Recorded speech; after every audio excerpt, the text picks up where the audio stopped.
तो बड़ी खबर सामने आ रही है। महाराष्ट्र में ओला, उबर, ई रिक्शा के लिए नए नियम, सर्ज प्राइसिंग और सिक्योरिटी पर फोकस किया गया है। महाराष्ट्र सरकार ने ऐप आधारित एग्रीगेटर्स के लिए ड्राफ्ट नियम जारी किए हैं। ये नियम सार्वजनिक परिवहन वाहनों के ऑपरेटर्स को नियम के मुताबिक कंट्रोल करने के मकसद से जारी किए गए हैं। इन नियमों में सर्ज प्राइसिंग को सीमित करने, किराए को कम करने पर रोक लगाने और ड्राइवरों के काम के घंटे सीमित करने जैसे प्रावधान शामिल है।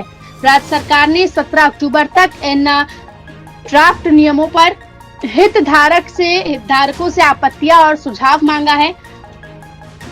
ये नियम ओला, उबर और ई रिक्शा जैसे सभी यात्री मोटर्स वाहन एग्रीगेटर्स पर लागू होंगे। इन ड्राफ्ट नियमों में दिव्यांग यात्रियों के लिए अनिवार्य एक्सेसिबिलिटी फीचर शामिल है। इसका मकसद ऐप आधारित परिवहन सेवाओं में अधिक अनुशासन, पारदर्शिता और यात्री सुरक्षा लाना है। सर्ज प्राइसिंग और किराया कटौती पर नई सीमा होगी। कम मांग के दौरान किराए को मूल दर के 25% से नीचे करना भी प्रतिबंधित है।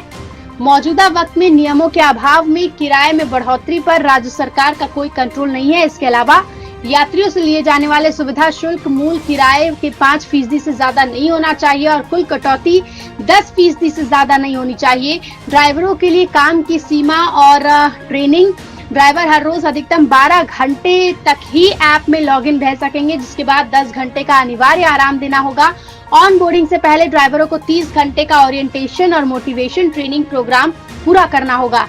यात्रियों की सुरक्षा पर फोकस किया गया है। ऐप्स को 5 लाख तक यात्रा बीमा कवरेज प्रदान करना भी अनिवार्य है।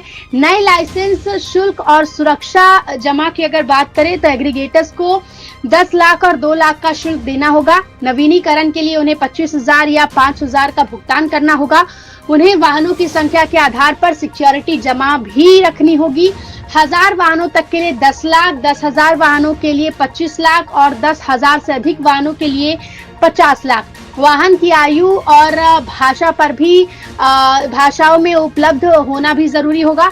परिवहन मंत्री प्रताप सरनायक ने कहा है कि ये नियम ड्राइवरों के शोषण को रोकने और सेवा की गुणवत्ता को बढ़ाने में मदद करेंगे।